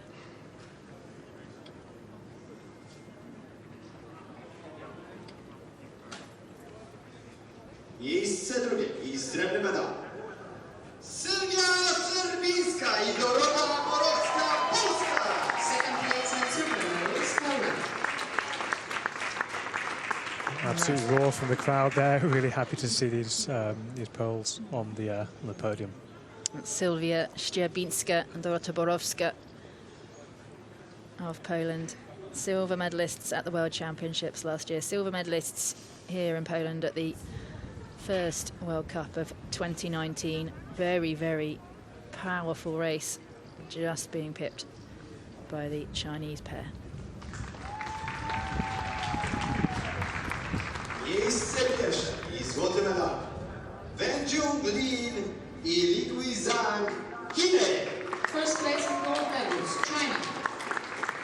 That's Lin Wenton and Zhang Luqi of China who take the bronze. They said after the race that they were surprised to have picked up a gold medal, but after back-to-back golds in the World Cups last year, I don't think many of the spectators were too surprised of their capabilities. Yeah, really impressive that, you know, having two Chinese crews in the C2 500, to have another crew around that can go and win the C2 200 really shows the strength and depth of their squad at the moment.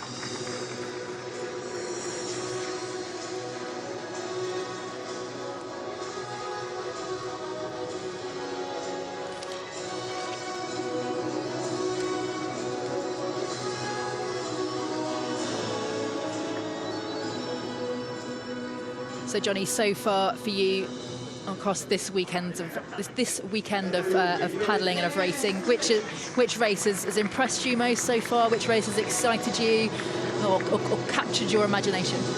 That's a hard question. You can pick several if you really want to. Yeah, I mean, well, to be honest, you know, I've been focusing on my own racing so far this weekend. So up until, you know, sort of midday yesterday, I was head down in my own races, just trying to get through the heats, the semis, the finals, and get there into that final. So I'll be going back and watching you know, the replays of the Planet Canoe live stream on my laptop later to watch some of those. But I think some of the stuff we've watched this morning has been pretty exceptional. Winning a K1 individual event like Lisa did by so far in the 500, that takes some beating, and then the K2000, that's such a tough event. Two German crews pushing the level of that. Those results have got to be up there. I guess the other one that's definitely I've seen over the weekend will be the C1000 win there for Cuba. That was impressive, and putting another exciting paddler in the mix for the rest of the season. Well, coming up the rest of today, we've got the men's C1 500 metre final. Some exciting battles in that one, with Martin Fuchs of the Czech Republic, the reigning European champion in C1 500 and C1000, going head-to-head alongside Ezequias Queiroz dos Santos of Brazil, the reigning world champion in C1 500. And don't, of course, forget Erlon de Souza Silva of Brazil. He'll also be gunning for the medals. Also still to come, we've got the women's K4 500 metres before the racing is rounded off by the men's K4 500 metres. C1 men 500 meters. Start of the race at 1:05. 9 competitors on the regatta course. And of course, this year coming up in Hungary, in Szeged, in August, we've got the World Championships. All these athletes will be racing off, and not only will they be racing for medals and for positions at the World Championships, they'll also be racing to qualify places for their country at the Olympic Games in Tokyo in 2020. So even though an athlete may qualify a place for their country at the Olympic Games, it doesn't necessarily mean that that particular athlete will get to go. They've still got to be selected and take that position for their country as well. Yes, and every nation has, has a different process for that. So for some countries, if an athlete qualifies it, that may well entitle them to go the next year. Other countries may well still have an extensive process that lasts really close up to the Olympic Games the following year. So yes, you're right. It's not a given that if you do well this year and qualify the place, you'll go. But to be honest, that's as far ahead as any athletes will be looking at the moment, is to make sure they're in the spot to get that right for their country to compete at the Games, and then they'll refocus from that point onwards. And incredible to think that the process of thinking about an Olympic Games isn't just the year of the Games. It's not just a year ahead when you're qualifying it. It's the whole 4 years, isn't it, looking ahead to the Olympics? Yeah, you have to manage your energy across 4-year cycles. I think we managed to do that quite well as a crew, myself and Liam. You want to be at your best on Olympic final day. So for a lot of the crews out here, they're really looking to be their best of their best in Tokyo, but this year they've got to do a good enough job to make sure they get that. Well, just lining up to take to the start of the men's C1 500 metres. We've got Germany's Michael Müller in lane 1, Ukraine's Pavlo Altahov in lane 2, Maxim Pietrov of Belarus in lane 3, Brazil's Ezequias Queiroz dos Santos in lane 4, and they're in lane 5. That's Martin Fuchser of the Czech Republic, fastest qualifier in this event. We've got silver in the C1 1000 yesterday, and is reigning world champion, reigning European champion in both the C1 500 and the C 1000.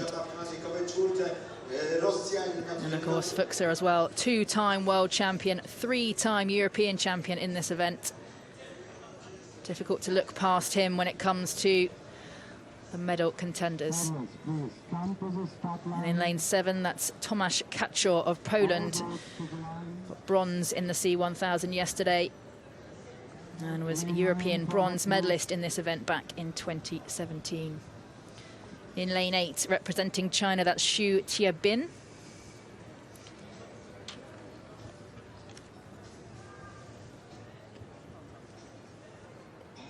And in lane 9, that's Ilya Shtokolov of Russia. Yeah, a lot of quality in this field. It's going to be a good test for these guys. Some of them will be racing 1,000 meters more seriously, but this will be a real test of their speed and their skill in the conditions we've got out here today. Going to be hard to look, much further than it being a big fight between the Czech and Brazilian, so Martin Fuchser and Ezequias. But we actually have 2 Brazilians in here. They're also going to be, the C2 partners racing each other pretty hard. And of course, this one is a non-Olympic event, so sometimes there's actually an opportunity to give some less experienced paddlers a bit of a chance at international racing. Absolutely, there'll be a bit of a mix of that in this field. There'll be some paddlers in that situation, but other ones like Fuchser, Ezequias, Aaron de Souza Silva, they're all experienced athletes, just wanted to get another one out. And it is Fuchser of the Czech Republic who gets that powerful start with the white boat with the yellow nose. But also Ezequias Queiroz dos Santos pushing his way out into the lead now, the reigning world champion in this event, 3-time medalist at Rio 2016, Ezequias Queiroz dos Santos. And as predicted, a real battle already, Johnny, between the Brazilian and the Czech athlete. Yep, and then Ezequias there in the new Nello 8 with his very distinct technique, a good technique comparison between Fuchser and Ezequias. More of a bit of a higher frequency from Ezequias with a bit of rotation, whereas a slightly longer stroke with more forward body lean from Fuchser. But Ezequias has got the jump on Fuchser so far, but they're coming in towards the 200-meter mark, and they're both going to be ramping up, pushing hard in towards the line. Michael Müller of Germany, Maxim Pietrov of Belarus also there in the medal contention as well. Tomasz Kaczor of Poland just slipping back out of the medals at the moment. We've got 150 metres left to go. Queiroz dos Santos of Brazil has a boat-length lead now over Martin Fuchser of the Czech Republic, who's lying in second.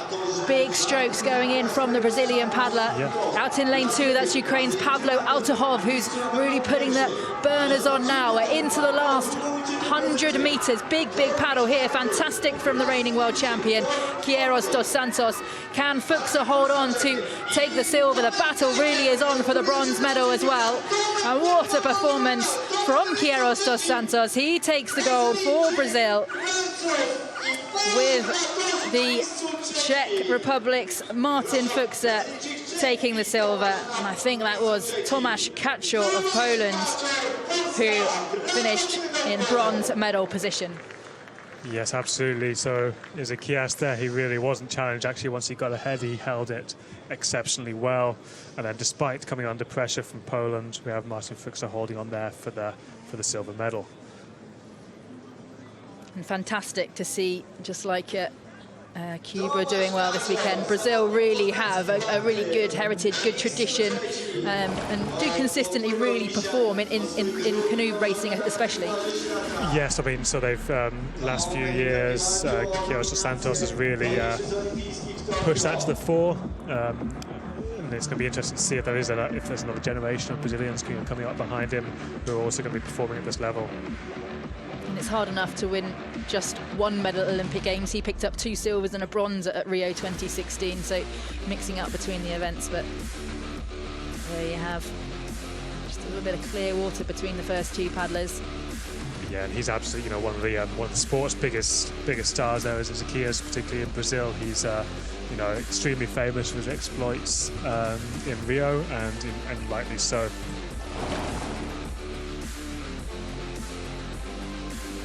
To see what those times were, and you see how bumpy it is. You can see the waves lapping against the pontoons in the background. Those last 100 metres must be extremely challenging. They are challenging, but it can get a whole lot worse here. So we've had proper breaking waves over the end there on some other years. So actually the conditions today are relatively manageable. So 146.55 there from Quiros dos Santos. Not a bad result at all. Nearly 2 seconds ahead of Martin Fuchsa of the Czech Republic. Poland's Tomasz Kaczor with the bronze. And 4th place was Pawlo Autochov of Ukraine. Michael Muller of Germany finishing in 5th. Erlon de Souza silver. A second Brazilian there in that race taking 6th. China in 7th. Maxim Pietrov of Belarus in 8th. And Ilya Stokolov of Russia finishing in 9th.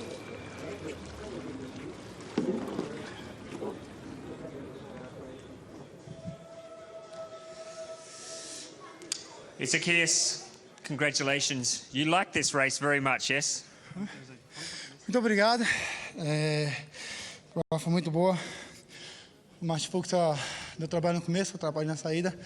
Agora é do esburro poder enfrentar o Breno em casa. Congratulations. So just 2 more events to go now. The penultimate final of the day is the women's K4 500 metres.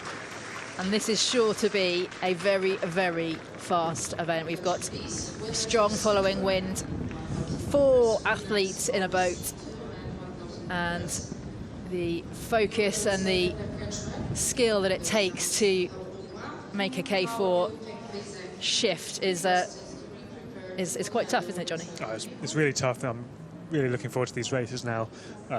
With it coming back into the as an Olympic event now, the level's been going up and up and up, and we've got crews. In both these events, the women's and the men's, all across the field, we've got crews that have been performing well over the last few years. So it's going to be exciting to watch. They're in lane 2, a crew from New Zealand. World silver medalists last year, just 1/100th of a second behind the Hungarians. Bronze medalists back in 2017 as well. Alongside them in lane 4, that's Germany. Herring, Pradler, Aft, Jon and Dietzer. World silver medalists in 2017. Such a strong tradition of crewboat paddling from Germany. They really know what they're doing. We have Poland in lane 6, silver medalist at the Under-23 World Championships last year. Lots of experience in that German K4. Franziska John and Jon, who was Franziska Weber, and Tina Dietzer. They've Olympic silver medalists in K4 in 2012 and 2016. Then we have the Danish crew in lane 8.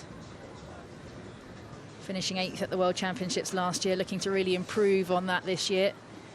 And the Portuguese crew of Vasconcelos, Laia, Portela and Carvalho out in lane 9.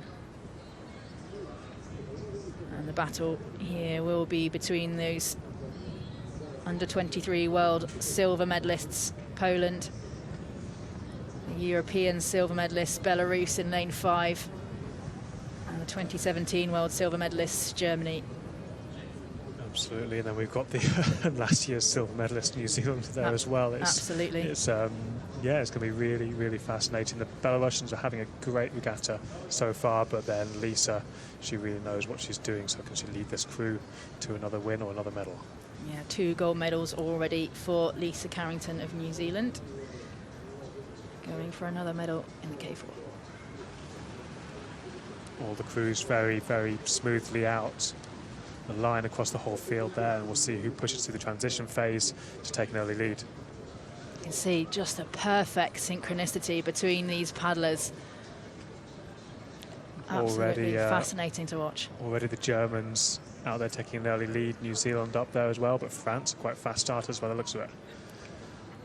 Yeah, France are always very good at getting out the blocks early. It's France and Germany who are going head-to-head at the moment. They're just both nosing into the lead by a few feet. New Zealand going with them. It's those 3, Germany, France and New Zealand, as they go through the 250-metre mark, the halfway mark. Really long strokes from the Germans, but then great synchronicity from the French, who are really pushing and maybe taking the lead at the moment. Yes, they are.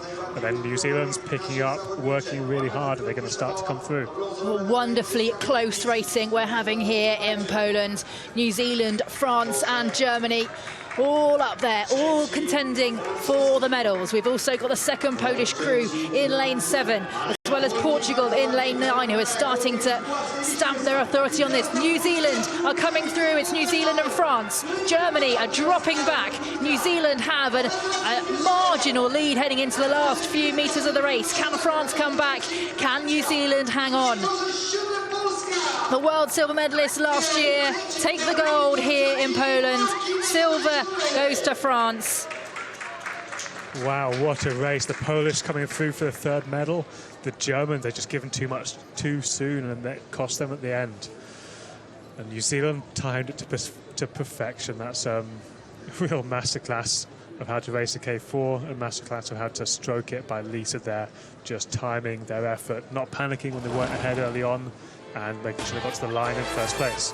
They've certainly kept their best performance for this final over the weekend. Yeah, they didn't have the best start of all the crews, but real consistency there. The Germans, who came out the quickest, just dropped back. France, wow, that is a big, big result for them. They've not been at this level for a long time in women's K4, so they will be over the moon with that.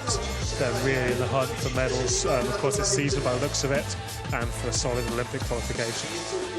And to go nose to nose with last year's world silver medalists, who were only 100 seconds behind gold last year. For France, that is absolutely outstanding. Yeah, stunning. And then Manon Hostens, we mentioned she's the wild water racing paddler, so perhaps these conditions, they didn't phase her in the same way they didn't phase Lisa. Germany finished 4th, with Belarus taking 5th place. And is that a 3rd gold medal of the weekend for Lisa Carrington? It looks that way. It's not a bad weekend's work. She'll be really happy with that, I'm sure, and happy for the whole team. There's an awful lot of competition for places amongst the New Zealand squad, but that K4 has certainly put down a gauntlet and made a bit of a mark. Yeah, they seem robust, and they're learning by the looks of it to win races and to perform from different situations. They would have liked to be in the middle lanes there. They'd have liked to have qualified straight through from the heats, but that didn't happen, and it didn't stop them winning the event in the end. Well, there we have it, 1:31.543, the winning time for the New Zealand crew in the final of the women's K4 500 metres. It was France who took the silver, less than a second behind, 1:32.323 their time there, with Poland taking 3rd. It was Germany who finished 4th, Belarus in 5th, Portugal in 6th, Ukraine finishing in 7th, Poland in 8th, and Denmark finishing in 9th. Next up, we have the men's K4 500 metre final. This is going to be this is a fast one. So now this is our fastest Olympic event with the K2 200 being taken out. You know, 4 guys in each crew, absolutely pushing all the way down. It's going to be spectacular, but it's going to take a lot to beat the excitement of that women's race. 1:17.734 is the world's best time, held by the German crew who are racing in this next race. So to think that you can cover 500 metres in a time of just 1:17 is absolutely mind-blowing. You know, we started this this Olympic cycle with this event coming in with, I think, a world record of 1:19.5, and then that just tumbled immediately that first year. It's continued to tumble, and I think when we have these top crews on form and we have good conditions, we could see something getting towards the 1:16s. There we have an embrace from the New Zealand athletes, really pleased with their result. Took a lot of guts to have gone head-to-head with France and then laying next to them and come out on top. Well, congratulations to New Zealand. Gold medal in the women's K4 500. Caitlin, so calm, so relaxed out there. Yeah, that's what it looks like. No, it was a race that meant a lot to us, and we've all had a really big weekend trying new things, taking some learnings, and then to come back and put some real emphasis on that K4 was pretty cool. So I'm pretty sure we're all very proud. Yeah, the 2 races you did before now, probably not the best races I've ever seen you 4 do. So Lisa, to come out today and to put that together is pretty good. Yeah, I mean, it's great when a plan comes together. It was amazing having the French next to us as well, and just trying to keep composure with their amazing start. So it was awesome that we could just push it through to the finish, and it was just nice that we worked as a really good team today. Congratulations to New Zealand. Thank you very much. And as they were saying there, interesting to see how a crew can really develop from the heats into the semis and into the finals. Well, the next race we have is the final of the men's K4 500 metres. Johnny, you raced K4 last year. What does it feel like? What do you like about racing K4? Not much. No, I love racing K4 and the 500 metres is great, but it is painful. You know, this is an event, it's a sprint. You know, you're really going flat out from early on, but then you're being expected to hold that for well over a minute. The guys will be happy that it's relatively fast conditions, so the pain will be over a little bit quicker than it can be if the wind was going the other way. But yeah, it's something that everyone will be approaching with trepidation because they know how much it's going to hurt down the last 100 metres. Well, the men's K4 500 metres will be introduced into the Olympic programme in Tokyo 2020, and it's replacing the K4 1000 metres. So spectators are getting a chance to see a more fast, more furious, perhaps closer racing than you would do over 1,000 metres, Johnny. Yes, it will be. It's a sprint. The top crews are all going to be within fractions of a second of each other, so it's going to be a great addition to the Olympic programme. It's an event I'm really excited about watching. Well, there you have France in lane 5. We saw the French women's crew just take silver just a moment ago. That's Beaumont, Berger, Le Floch de Courchemont and Muget of France. And that's a really interesting crew with, you know, Beaumont going in the front of that, you know, Olympic medalist in the K1 200. He's now trying his hand, and he really has the ability to hold a strong pace for the full 500 metres.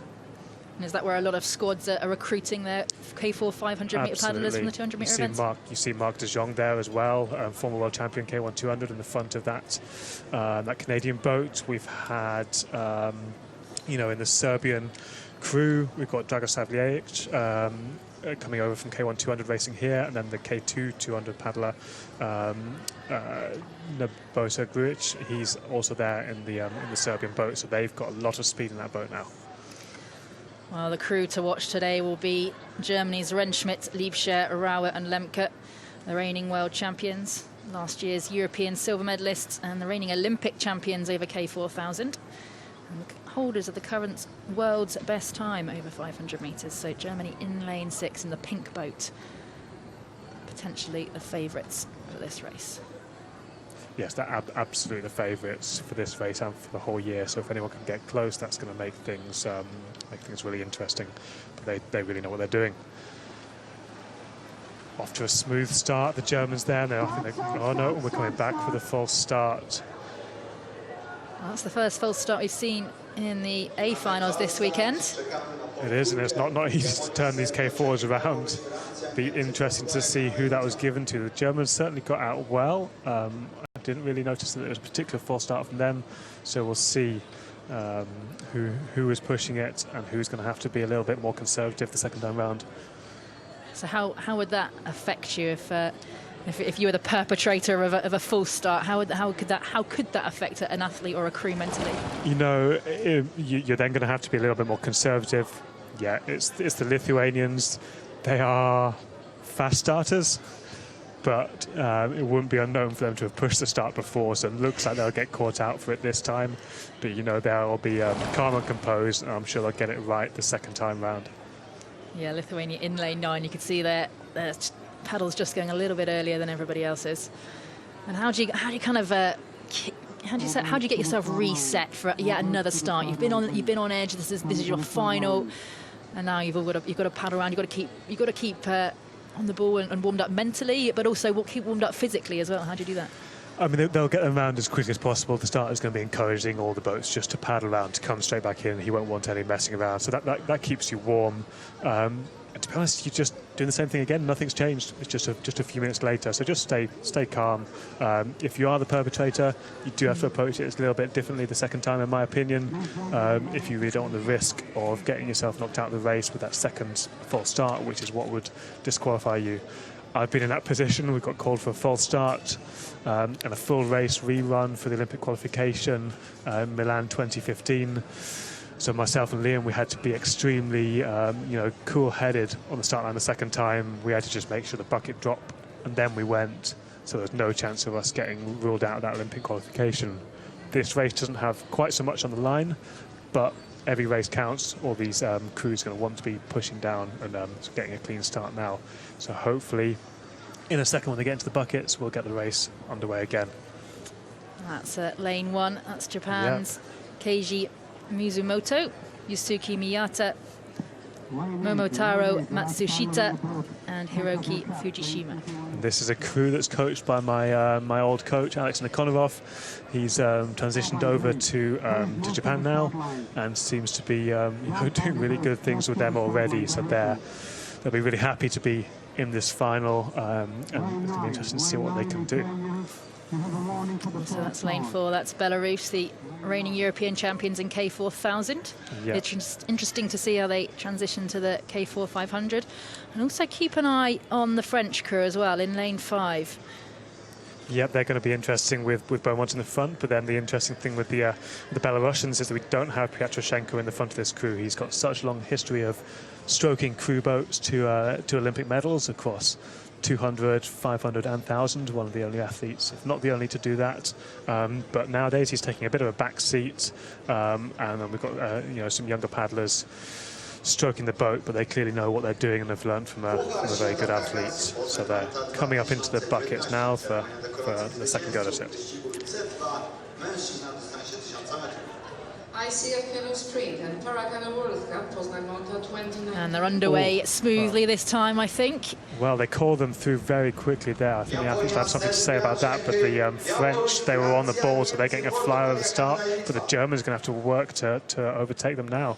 Yeah, French in the lead there. You can see how high the stroke rate is in this K4 500 metres. The idea what roughly the stroke rate would be, roughly for a K4 500? It'll go up to over 160, 170 for a period. There'll be 27 kilometres an hour, but then the trick is to relax, and that's where the Germans have it, is they can relax but still keep the boat speed and last all the way to the end. So they make their rate look a lot slower than it really is.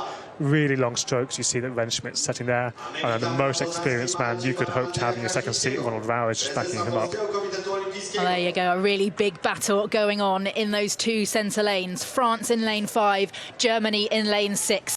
Germany now have taken the lead as they go through the 200-metre mark. Belarus also pushing for the medals now. Really close racing with Serbia up there as well. Are France coming back on Germany? Really difficult to separate these two crews now. Germany just have their noses in the lead ahead of France as they come into the closing stages of the race. Have France got anything left? Germany are stretching out, and it will be the Germans who hold on to take the gold. France take the silver, but it was Portugal, it looked like, who crossed the line to take the bronze. Yeah, they'll be absolutely delighted with that fantastic performance. It looked like Poznan could hardly keep his hands off his deck towards the finish there. He'd gone out so hard, put it all on the line, and he's rewarded with the silver medal.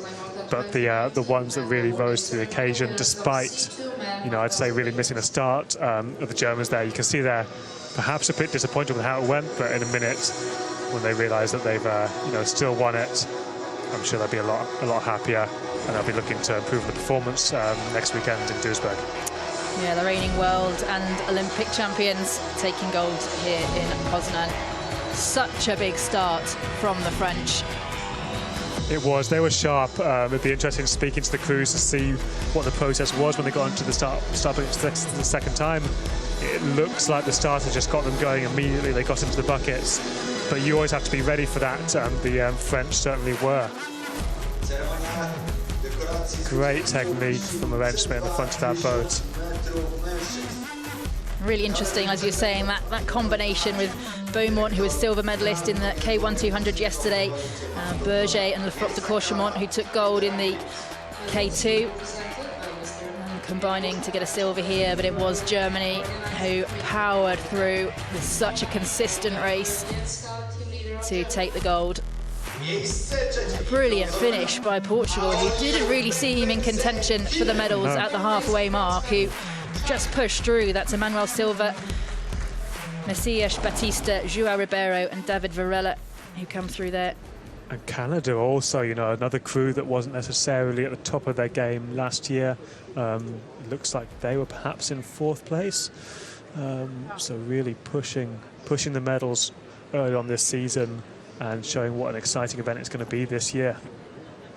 There you have it, 1:20.006, the winning time for Germany in the men's K4 500 metres. France in seconds, just 0.4 of a second behind. And Johnny, what incredible racing we've seen this afternoon. Wow, yeah, great races, 2 brilliant K4s to finish with. That was really an enjoyable one to watch. And a real taster of what we'll see in Duisburg next weekend. So it was a fantastic weekend of racing. We have just seen Germany really picking up the medals here this afternoon. France doing extremely well as well. And there we have the Canadian pairing in the C2 500 metres, taking the gold in that one. What a weekend for that woman, Lisa Carrington. But that's here from us in Poznan. We'll be back next week, though, as we move to Duisburg in Germany for the 2nd ICF Canoe Sprint World Cup of 2019. First place at gold